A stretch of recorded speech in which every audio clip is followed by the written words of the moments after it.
Hallelujah. Let's preach Numalo.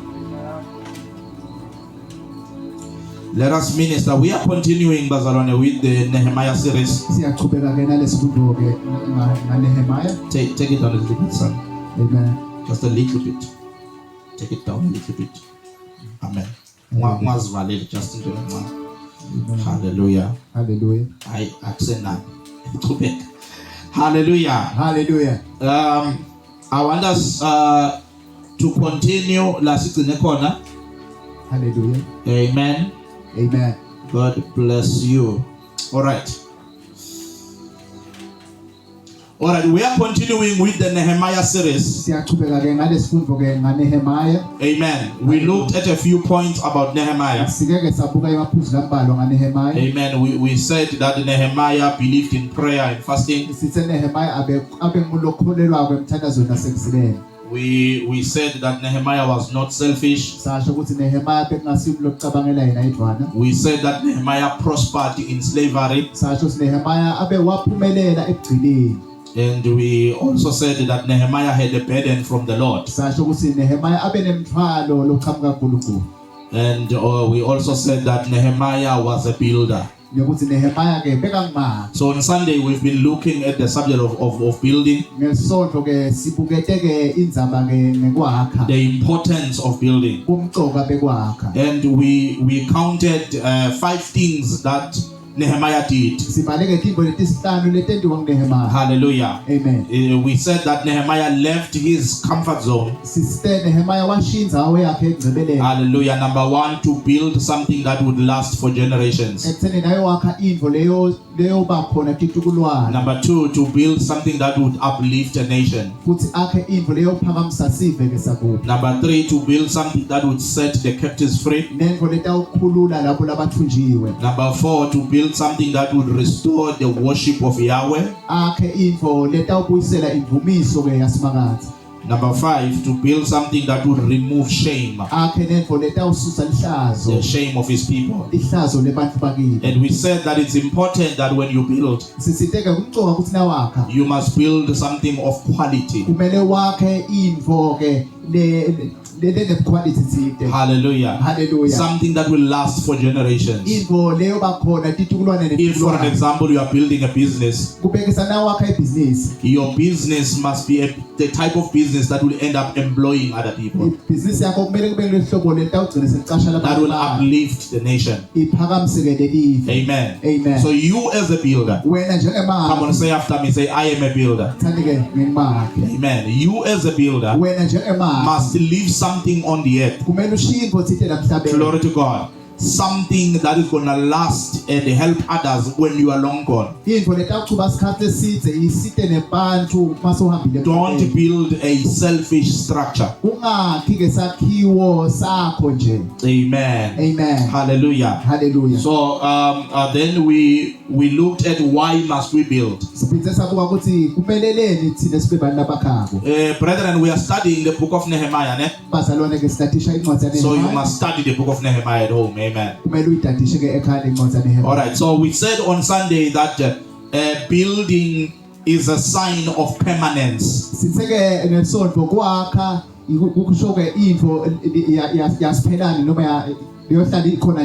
Amen. Amen. People who build, hallelujah, amen, these people, it means that they're going to stay in the area. They're not going anywhere. And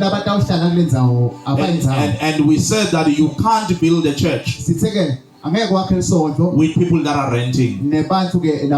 Come on, say after me, say, Lord, deliver me from the spirit of renting.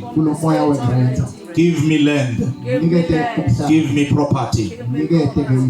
Amen. Amen. It's very important. You must have your own land, because that is a sign of permanence. So we are continuing from Sunday. Why must we build? Number 2, Wesibili, building produces patience. kwakha kukhicita kubeketela. You can never be patient Ngeke ube umuntu if obeketelayo you are not a builder. na ungasiyo umakhi. Hallelujah. Hallelujah. It's only builders Bakhi kuphela that are patient. labanekubeketela. Are you getting what I'm saying? Hallelujah. There is no person Kuthi umuntu that is impatient lo tekubeketela that can build anything. lo ngakhona kwakha invothi. I learned this. You see, I've been a preacher for a very long time, Ngibe nguloshumayela isikhathi eside. and I've been traveling for a very long time. Bengihamba tindzawo But I could not pastor a church for more than 2 years. kodwa bengingakhona ukuba ngimeluse welibandla ngetulu kwathuba eminyaka. In 2 years' time, I'm leaving Eminyakeni emibili ngiyahamba. because I didn't have the spirit of a builder. Ngalokho bengiyide lo moya wemakhi. I didn't have the patience. Bengiyide kubeketela. Hallelujah. Because when you are a builder, Na umakhi oh, you have to be patient in Nazakai. kumele ube nekubeketela. That is why once you become a builder as a pastor, Yiko waze waba ngumakhi njengemfundisi. you are no longer excited by sermons. Awusacatshulwa athi ishumayelo. Hallelujah. Hallelujah. I'm going to be teaching about Nehemiah. Ngifundisa Hallelujah. Probably until March mhlawumbe kuze kuyofika le because I'm a builder. ngalokho singimakhi. I no longer get excited. Angisacabuleki. I don't mind repeating the same thing. Anginenzaba nekuphindza into yinye. Oh, amen. Hallelujah. Hallelujah. Amen. I will be preaching in Chisale's all-night prayer. Ngitawushumayela kule nkonzo ebusuku bonke emfundisi Chisale. Hallelujah. Amen. I'm gonna repeat things that I've said before Mhlawumbe ngitawuphindza tinto lengekade because I'm no longer going there to excite. ngoba angisayi kuyoqabula I'm labantu. going there to build. Ngiyela kuyokwakha. And sometimes when you build, Ngalesi sikhathi you have to keep nawakha repeating the same bricks. kumele ulokhu uphindza leto titini. You can't chazeka while you are building. Hallelujah. Hallelujah. And be like, let me put stone. No. Uthi haya sengambekela itshe. Hallelujah. You have to stick to the same altar Kumele ulanzelele hlelo until the building is finished. lisize lesakhiwo siphelele. And here's the thing about building. Na indzaba ngekwazi. Every building Sonke begins by going down. siqala ngekuthi uye phansi kuqala. There is no building Kude that sakhiwo begins by going up. lesiqala ngose siyetulu. And how high you gonna go Ngokuthi indawo yetulu will kangakanani. depend Kutawuya by ngekuthi how deep you are willing to dig. kuthi ufise kangakanani kuya phansi. There is a scripture in Ephesians, Kunembhalo encwadi Ephesians chapter 4, where Paul says, lapha ulathi khona Jesus, when he died, Jesu nakafa he went to the lowest part of the earth, waya etindaweni ejulele phansi like somebody building a foundation. njengemlo wakha And then the Bible says, iBhayibheli and he arose wabe and siyavula went to the highest parts of the heavens. waya etindaweni ezisetulu kakhulu tasemazulwini. What determined him going higher Lokutawusho ukuthi uyetulu is kangakanani how low he went. lokuthi uwaya phansi How kangakanani. low are you willing to go? Wena ufise kuya phansi kangakanani. Every strong tree, Sonke isihlahla every esinemapha big tree sonke isihlahla esikhulu begins by going low. siqala ngokuthi siye phansi Oh, are kuqala. you hearing what I'm saying? Hallelujah. Hallelujah. You have to be willing Kumele ufise to begin by going low ukuthi uqale ngekuthi uye phansi before you can go higher. ungakayi But I want to etulu. assure you, Mdanasekai, Ufuna ukuqinisekisa you will go higher. utawuya etulu. Or you might be going low right now, uya phansi but you will go higher. kodwa utawuya etulu. Maybe you are doing a business Mhlawumbe wena and ibhizinisi your business doesn't seem to be going anywhere. ibhizinisi yakho ngathi It might be that the builder of your life, mhlawumbe kungaba ukuthi lo wakha impilo he is yakho taking you low ukuyisa so phansi that your foundations ukuze sisekelo takho will be strong. utawugcina Are kahle. you hearing what I'm saying? Hallelujah. Hallelujah. Hallelujah. Hallelujah. Amen. The real you Lo wena baba is below the surface. ulolo lengephansi. The strong you Lo muntu lokucinile is below the surface. lo lengephansi. Hallelujah. Hallelujah. So sometimes God takes his time uNkulunkulu uthatha isikhathi like a sakhe master builder njengemchwepheshe to wemali mold you, ukuthi akwakhe to kahle, break you, ukuthi akuphule, to hide you, ukuthi akufise, so that when you go up, ukuze masoyetulu there is no wind that can take you up. kube kube lesiphepho lesitakuphula. So building Kwakha produces patience. kukhicita kubeketela. Be patient, Mnanasekai. Yiba umuntu lobeketelayo. When sometimes we prophesy over your life, Ngalesi sikhathi masikuprofeta we say we see millions. siye sithi sibone amamiliyoni. I once met a certain lady Ngake ngahlangana nalo myesisi who said, I no longer go to prophetic churches. lo wathi angisaye emasontweni ekuprofetha. And I said, why? What's wrong? Ngathi yini She inkinga? said, because you Wathi and nina others nalabanye prophesied upon me and nangiprofetha said, you see me in the nations. nathi ningibona etiveni. Hallelujah. Hallelujah. But the question is, Umbuto na if we see you in the nation, asibona thina semaveni are you willing to go through the training uyafisa ilokuqeqesha that is necessary lokudzingekala for you to go to the nation? uzokhona kufinyelela lemaveni Because now we are seeing the end result, ngoba thina sibona siphela but you are the one who's supposed to go through the process. konje nguwe lokumele wenze kule ndlela Amen. ihanjwa amen Be patient. beketela So number 3, kwesathu building gives people a sense of ownership. kwakha kuniketa abantu lamagunya ngathi ekuphatha ivo Hallelujah. hallelujah Hi, it's so nice to have your own thing, mntazekaya. kuhle kakhulu kuba ngumniki wento Niyangizwa? hallelujah Kumnandi nje ukuthi uma ufika man. hallelujah Yabona sofa makangewakho vele uthi yakho moslet. hallelujah Vele luli yakho. Mara niyangizwa bazalwane? hallelujah Hallelujah. amen Yeah, kumnandi. That is why nelibandla uma ngabe uparticipate in the building of the church, uqala ukukhululeka, ne? hallelujah Because you have a sense of ownership. Wakhani. Yini into ongaziqhenya ukuthi ngeyami ngele? Ngiyakhile le. hallelujah Hallelujah. yes lord Amen. yes lord Bathi ungamane wakhe lawo angazi lawo yini kubantu besifazane, ne? Bathi ungamane wakhe lawo but ibana something. hallelujah Amen. amen Abanye benu nijangaze emcashweni ngathi sekubakho. Sokhodlo ukuthi kusuku kwakho lapha. Uthola uthukana nomntana wala phambili ekhaya. Yona mangijwayele kabi mina. Yebo kwasha kwancima. So sigodliwe ukuthi ukhosele. Bathi ukuqhasha. Basho kona ukuqhasha. Uqhashile, ubhacile, babhacisile bafikisa inhloko. Usikhumbule ukuthi ungubani. hallelujah Building brings a sense of ownership. Amen. Number 4, building gives people dominion. kwakha kuniketa abantu ke lamagunya engamela Hallelujah. amen Yeah, you feel like you are a boss when you build something. hallelujah Hallelujah. You may think that you are not rude. ungaticabanga ukuthi wena usiso sidlova Ne? Hallelujah. Until you build your own company. uzube lenkampani yakho Sithi sisiyaxoxotha office la kuthi yes. Uza wathi ayifiki. That's my Hallelujah. money. So wakhila nje. amen Aw amen. hallelujah Mina nje ngangazazi ukuthi anginemali iyakuveza. Mina ngisengabi nemali. Okay, anginayo manje, but ngeke ngaba nayo leningana. Amen. So ngisengabi nemali ke before ngiba nayo. Long story. Amen. Sengabi nayo ngangizithola nje ngebrother lovakashako. Amen. I remember back in the day le 2004, thola sihleli Nkosi yami nabo sisi siyaxoxwa ne, kuyavakashelwana up until ngaba nemali. Ngathi maqala sengena ama invitations sebangasangazi bathi wena solo sagcina le kubo 2005 washonaphi sengishumayela all over noma ngifikile sengihlala ekhaya ngifuna ukuhlala inyanga yonke bangangiboni malokuthi imali seyikhona ngasibona ukuthi mhlawumbe mina ngithanda ukuvakashela bengivakashiswa iqhubeko hallelujah amen so that is why baba yazi abazalwane nqumalo kuyakhona nje ukuthi ungibone ngivela lapha kuwe ngazi ukuthi ngizokwenza ngifike ngithi inqumalo buyasizoxoxa uhlalwe nje uzibuze umfundisi mara uzokwenza noba kahle ukuthi ufunani la akhona kahle amen ngazibona mhlazana ngena amashingishingi ukuthi mina kahle kahle angibathanda abantu ngizithanda ngiyi-one umuntu makangibuza ukuthi why ngitshela nje mina ngumprofeti angifuna indaba zabantu ne hallelujah let's continue hallelujah number 5 building gives people freedom. Kwesihlanu kwakha kuniketa abantu inkululeko. Hallelujah. Amen. Washo umunye wathi mina ngithanda ukuhamba ngqondo, ne? Angifuni nje nakukhululeka yakha. Hallelujah. Amen. Amen. Build, have your own thing.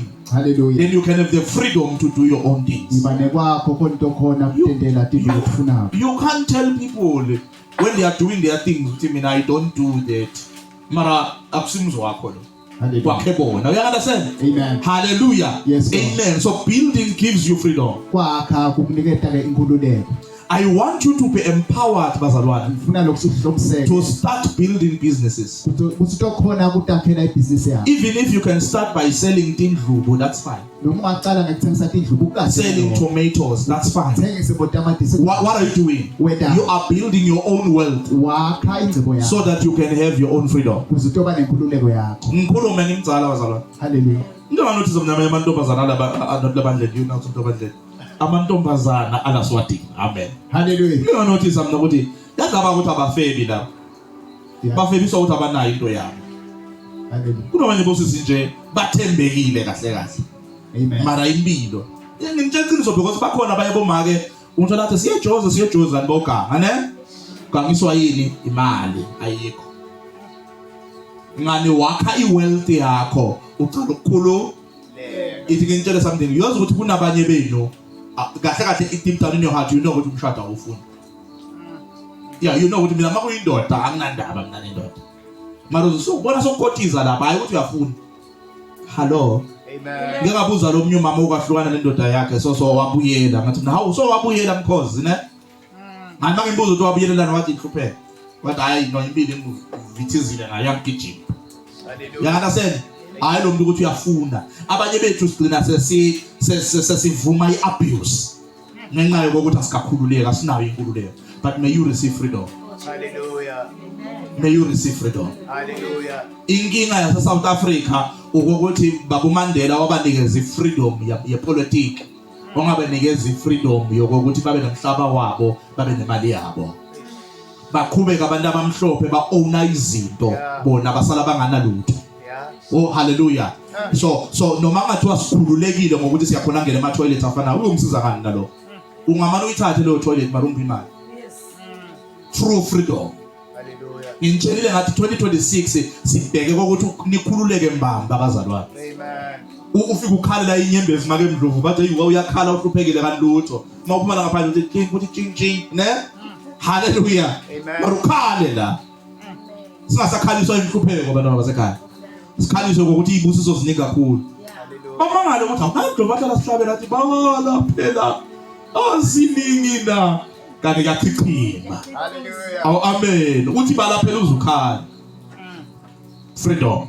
Hallelujah. Hallelujah. Now, let us look at how do we build in the kingdom. I'm going to move very fast so that we close. Amen. How do we build in the kingdom of God? Number one, we build through being grounded in Christ. Hallelujah. We build through being grounded in Christ. 1 Corinthians chapter 3 verse 11. Can we have somebody to read for us? 1 Corinthians 3 verse 11. Hallelujah. We build through being grounded or being firm in Christ.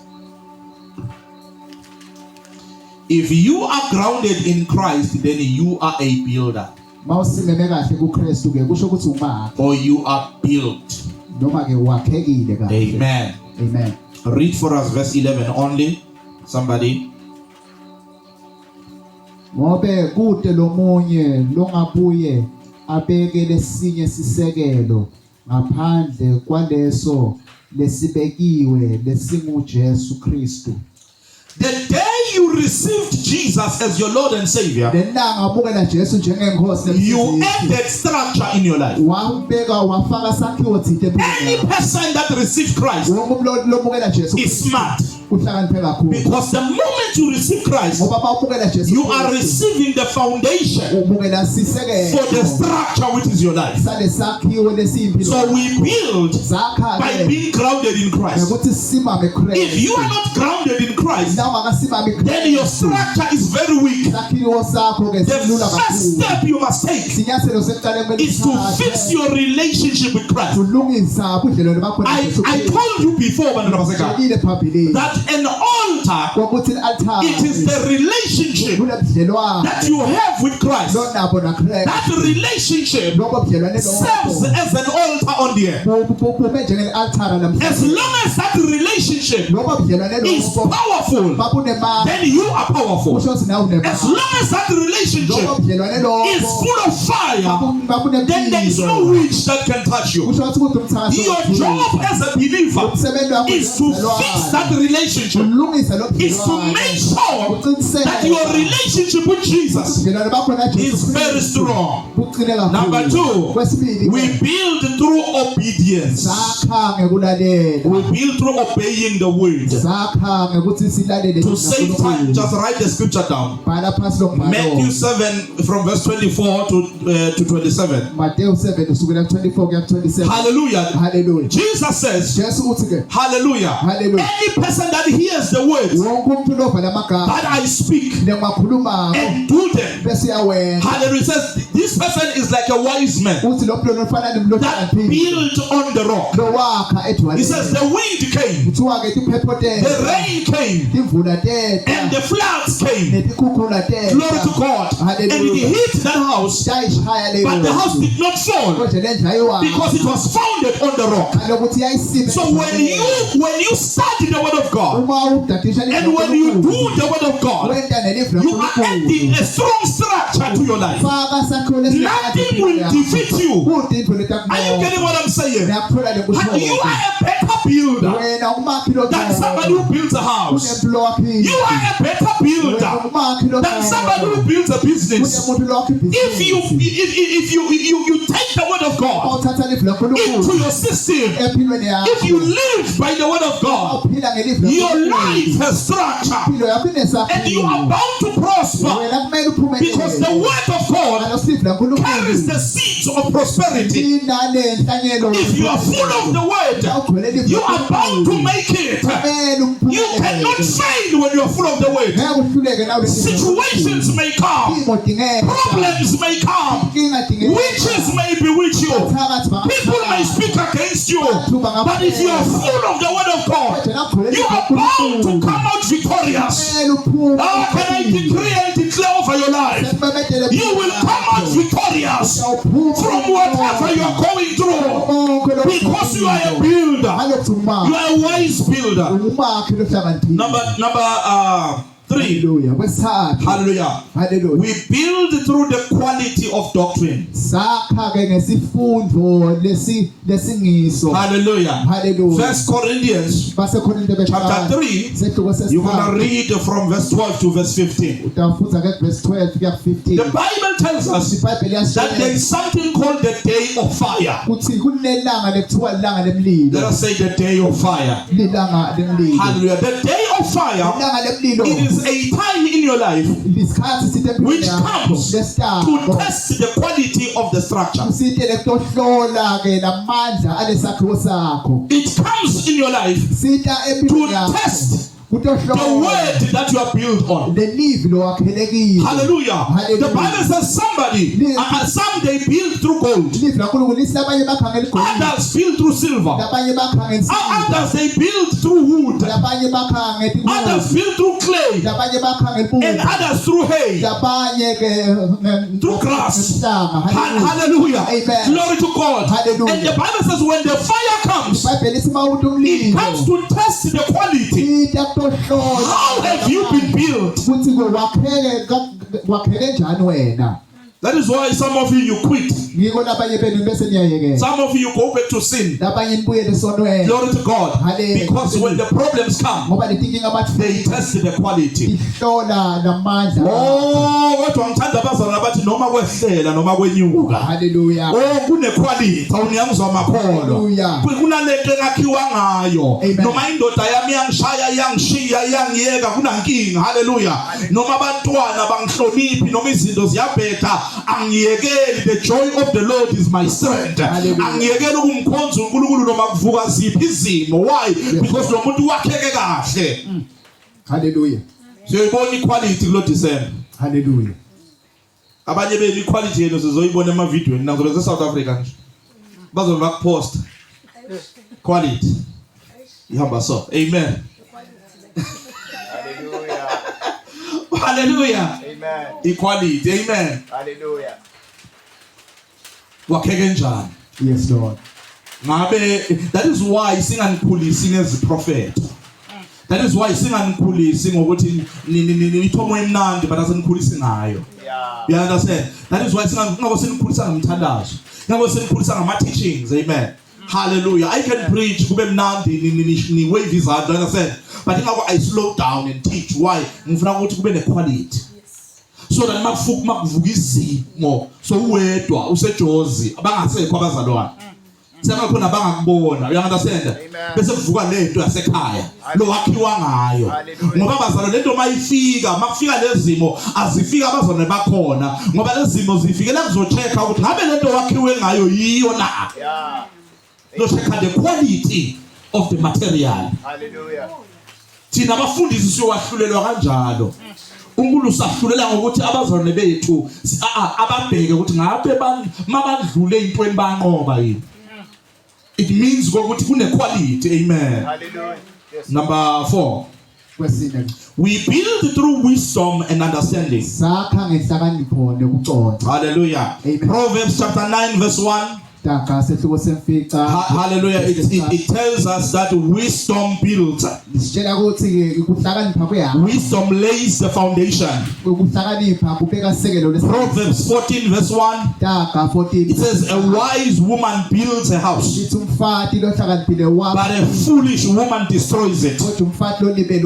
Because wisdom is a builder. When we build, we must build through wisdom. That is why I think it's in Proverbs chapter 4, around verse 6. It says, in all you're getting, get wisdom, get understanding, because we must build through wisdom. Even when you talk, wisdom must come out. Hallelujah. How you do your things, it must be wisdom. How you shape your life, it must be wisdom. There are certain things, Makolo, they are not in the holiness department. They are in the wisdom department. If you do a tattoo, you are still going to go to heaven, but you are a fool. You see the difference? You see the difference? Hallelujah. You are a heavenly fool. Oh, amen. Hallelujah. If you drink, if you drink and you don't get drunk, maybe you are still going to heaven, but you are a fool.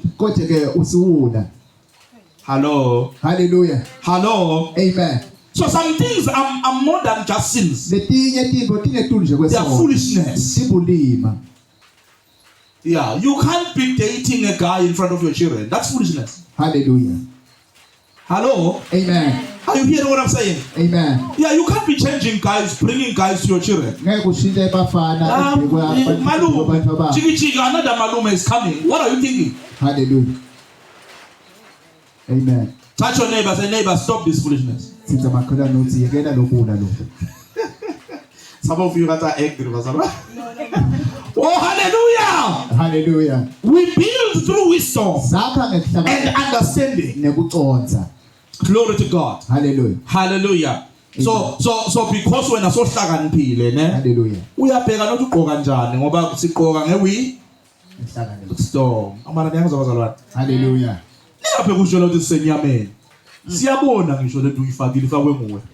Bese siyabona lokulo sikubona ngaphansi kwalento oyifakile. Hallelujah. Ungapheka ukublame thina ukuthi thina asithandaza sikholwa nokusinjalo. Hallelujah. Wena usibonisela. You must build through wisdom.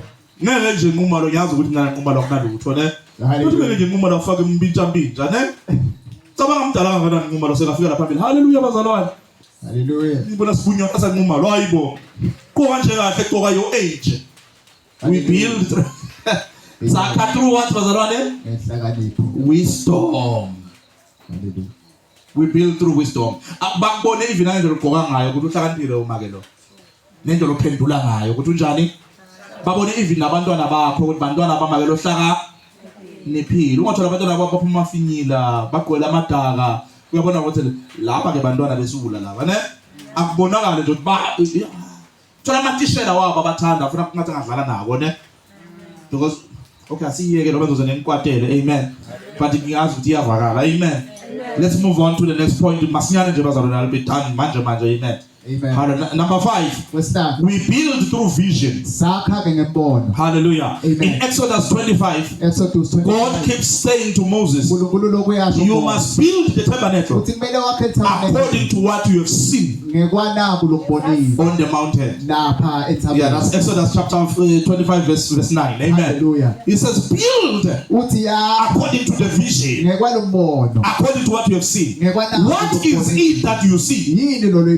What is a vision? It is the mental and spiritual picture, hallelujah, that you have in your spirit prior to starting anything. You already have the picture. future, of how your life must end like, of how your business must look like, of how your ministry must look like. Are you getting what I'm saying? You already have that in your spirit before you start. You know what so hamba sigana basi break inhliziyo yakho una vision. Hallelujah. Hamba soma ngala besancuma lo bamdala. Amen. Amen. Amen. Uma nje vele ke manje umfundisi nangu ke yena. Ngithi ngiyabuka. Yeah. Ngithi ngisho ukuthi ubona mangashadi. Amen. Amen. I cannot judge it man. Usisi. Hallelujah. Oh, hallelujah. Amen. Glory to God. Hallelujah. Uthi uyakubuka ukukhulumela futhi. Uthi mara siyomnika ibranch mara ngicela mabuka nje. Amen. Amen. Hallelujah. We build through wisdom, through vision. Amen. You must have a vision. Hallelujah. It's good for something, but I'm not a Amen. Axo umsebenzi okumele uthathe. Yes. Umsebenzi ngiyabekisa. Ngiyazi ukuthi si desperate impilo inzima ngisho. But umsebenzi nje lokususa enkonzweni ne. Wena ukhona ukuthi uze enkonzweni every Sunday awukhona, every Wednesday awukhona, then you must pray for another job.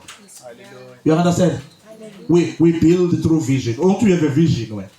Hallelujah. But we build through relationships. Yes, we build through relationships. That is why it's qaphela ukuthi uyiphatha kanjani. Ungaboba kulomuntu lona ongala kalula lojuva kalula ne. Chiki wena songalila usafuna umuntu duzane kwakho sebakunyanyisile. You understand? Ungaboba lesisasuqasu. Why? Because msumbulalo uzomdinga. Amen. Ungaboba kulomuntu lovela hlaphaneke sothethisa abantu wena. You understand manje? Futhi ungabi iklebi. Hayi awubheka osiceni kwakho ukuthi mara uyamuzwa kumfundisi kuleyo ndawo. Hallelujah. Amen. Yena lokuhlebana makhona. Amen. You understand? Because sakha ngama relation kunezinye izinto bazana zenzeka because wazibani. NoNkulunkulu uyawasebenzisa ama relationships. It will tell us something in terms of the issues of marriage. I know pastors. Ngakutshela ukuthi ngomnyaka kabantu engimasaka lo mfundisi ongiyamazi. Washata kahle. Washata kahle phela abafundisi bona babathi ngishade kahle sokwasho imali. Washata kahle. Namhlanje lo mfundisi life has changed. No, I know people like that. Yeah. Relationships can change your life. Yeah. You understand that? Amen. So qaphela ubudlelwane bubalulekile. Protect our relationship. Angithi mina compromise ne. Mara wa protect our relationships ngoba sakha ngawo. Yes, my relationships angenye indlela bazalwane ne. Amen. Hallelujah. Yeah. Angenye indlela ungafika la ngiyabekisa mina nje angisho ngumngani wachisale ne. Amen. Hallelujah. Ngibekise ngilasha uyafika la ne ubeka holy worship mina ngisuke ngitshele Chisana ngithi there is a woman of God la ufike wa worship and ngiqala ukumbona but hayi we love her athi Chisana mlethe uyabona manje senzani you understand mangimlethe la Chisana afika minister Chisana athi uyasibusisa mangibuza uhambe njani sis ngibone ngesmile okay ukhikhi beligcwele you understand. Those are relationships. Ingawo abafundisi sihlala sibafundisa ungalali nama-member you understand. Amen. Hayi ngoba sichameke ke bana ngala siyilungise. Hallelujah. Hayi ngoba sichameke. Amen. Hallelujah. But si protect our relationships. Powerful. Yeah, because waqala lana uyingqeko wahamba upheku ne. Amen. Unale mali yavaleka. Akusalungu lutho. We are protecting our relationship. Kunabanye abantu akameli bakuhlebe mina nje nangabe really ngiphethe ibusiso zakho ngikuvumela umzalo angihlebe kuwe kumele usheshe ukuthi yabona manje sodlala kahle udlala ngeibusiso zami because I'm protecting the relationship. Ngifundisa something akekho umuntu obusy emhlabeni na I know ukuthi mhlambe ngokuyizwa namhlanje le there is no one who is busy. Ngifuna ubuyele kulolothi yena ubusy njalo makhuluma naye akekho busy ubusy for wena. Leligama lokuthi busy lisho priority. Mina mangithi ngibusy akusikuthi mhlambe nalo lozofona lo ngizothi ngibusy. Mara kuwe ngizosho ukuthi ngibusy because manguvalueisha I'll see important enough ukuthi ungangiyekelisa lento yami. Nginakane nawe. Okay. Are you getting what I'm saying? Mara kunabanye abantu that's why abafundisi ngiyafunda lokho mina ngisengabe imkhulu ufika lapho. Mara ngafunda kunabafundisi labanama numbers a special. Ne bathi ama numbers awo ama partners. Ama numbers wama sons and daughters. Laba bakhona kumfonela kule number. Lo phone kule number vela pick up. Absolutely. La sekufona ama sponsors ke. Sadlalo. You understand? Relationships. Uqaphele futhi mhlambe sale ngivala la. Uqaphele futhi ukuthi ungathatha abantu abarong bafike enhlizweni. Niyazwa basi? Yeah, ungathatha abantu abarong benze njani? Bafike enhlizweni. uJesu ufundisa ngombuso kaNkulunkulu, ne? Uthi uma ukhuluma ngewisdom, uthi ungathi uma ufika emshadweni or ephathini, ufike uthatha isitulo esiphambili. Uthi ubothatha isitulo semuva bese bakususe bakise phambili. Hayi ukuthi bakususe phambili bakise emuva. This is what he is saying. He is saying ukuthi kunezitulo eziphakeme nezitulo eziphansi in life. Ne? Hayi, that is why mawufika empilweni yomuntu awufiki uthatha isitulo esiphezulu empilweni yalo muntu. We are check the relationship. Ukuthi iyavuma yini. You understand? Glory to God. Niyazwa bazalwane. Kanjalo nasempilweni yakho awumanamana ufake nanoma bengibani. Lo muntu lo ngazange akhiphe nankomo nayinye nembuza, ngazange akhiphe nenja, ngazange akhiphe mara soyakhala wena. Uyangikhalile, ukhalisa nje ukhiphele. Ungahambe ufaka abantu abarong la. This place is important. Niyangizwa bazalwane. Ungahambe ufaka mara niyangizwa makhona. Hallelujah. It's very important ukuthi you must weigh ama relationships wakho. Because we build through what? Through relationships. We build through relationships. And I will close like this because my next point was going to say we build through succession. Amen. Hallelujah. Succession. Ukuthi babe uzala indodana kanjalo kanjalo. That's how we build. Ama relationships akabili. Kuna ama relationships la horizontal, na relationships vertical. You understand? Kuna bontanga. Even in ministry we have abontanga. Then we have people who are above you and people who are beneath you. Hallelujah. You must make sure that wonke lama relationships lawa are protected in your life. Because in relationship umntana sekhaya imali. Yeah, in relationship ngabhadala abantu bakho esikolweni. I know in relationship because my first book mangizoyipublish and ngapublishelwa kuma komnyosa America. Relationship. Wabusiswa ama teachings wama ka YouTube. Waqala kungipha imali wagcina sengibhadalela nencwadi. Ukuthi ngiyopublisha. That's the power of relationships. Amen. Lokuthi unama relationships lamahle. Yazi ukuthi abanye abantu bangozela izinto ezinjalo ukuthi lo mntana uyahlonipha. Unobuntu. Just kona lokho. Niyazwa bazalwane. Ngeke notice mina ngeqiniso not maswati bazalwane. Amen. Ngeke notice mina ukuthi sometimes you can meet an ordinary girl as a guy, ne? Uhlangana naye uthi sawubona sisi, ne? Asuka vume. Yabona lesivumo lesa lesifike sivumele ngaphakathi. Usolo sojika uthi umbanje. Ngenxa yokuthi lo muntu ukhuluma kahle. Bese uhlangana nalomunye lofakele into zenu, ne? Whatever. Uthi usazothi gege uthi sawubona lokunye kungavumi, ne? Lo mnyavume snacks vele ukuchubeka indlela ngithwala. You understand? I was so interested. You lost interest because of lockdown. Yazi ngeke ngezwa nanga ngamagagula lodlala ikeyboard, ne? Amen. Ukwamukela something. Sesiyathandaza bazalwane, I promise you. Ukwamukela something magagula wathi bekabuya enel spread. Wahlala eceleni kwenye intombazana yala swathi. Mara bekanga yazi. Ne? Uthi wayibingelela yangavumi. Yeah, uthi wathi kuye wena wasaswatile. Wathi wena uliswati, wathi usho ngani buda wena uliswati. Wena uliswati. Yema stick mama. Wathi no wena uliswati, wena wakithi wena ngiyakubona. Baze bahleka baqoqa, umbona ngani, umbone ngokudwala. Why barabazana so? Hallelujah. Why kanje? Why baze nizeni yobona abantu le South Africa? Ukuthi wena waseswatini babona ngekudwala. Ukuthi kuyobe liswati. Hallelujah. Amen. Hallelujah. Amen. Phila man. Dleka basho njalo abazokhuluma. Hallelujah. Uthi uhamba lapha bathi yabona uyaphila lo muntu lo. Umuntu athi noma sekahluphekile aqaba ukuthi yazi bara nangingaya kulo yasesiloya ngangisithi. Ngoba unjani? Iyaphila. Let's stand on our feet. Kepha player uthi xoshile lapha phambili kwasami. Bathi ngabuya sesiyavala. Hallelujah. Na ubusa sekhona emhlabeni. uphethwe mapain ngakuphazamisi kanti lokho ukuthi litinyo lihlasele. Hallelujah. Amen. Mara niyawuzwa bazalwane. Hallelujah. Builder. Be a builder. Hallelujah. Be a builder. Impilo yakho is a building. Your whole life is a building. Qaphela ukuthi ungeza mapha material to your life. Hallelujah. Because uzocabanga ukuthi when you are failed empilweni ufeliswa amademon. Kuswa amademon. Is the structure of your life. Alright, without any waste of time, let us pray and just thank the Lord for the word. Father, in the mighty name of our Lord Jesus Christ, Father, we give you the praise and the honor. We worship and exalt your holy name. We glorify your holy name. We love you, Lord. We thank you. We appreciate you. We thank you for speaking to us. We thank you for challenging us. We thank you, Father, for pushing us, oh God, propelling us to build correctly, to build correctly, to build the right way. In the name of Jesus, Father, I pray for the spirit of Nehemiah of building to come upon your people, to work upon your people. In the mighty name of our Lord Jesus Christ, the Son of the living God. We pray.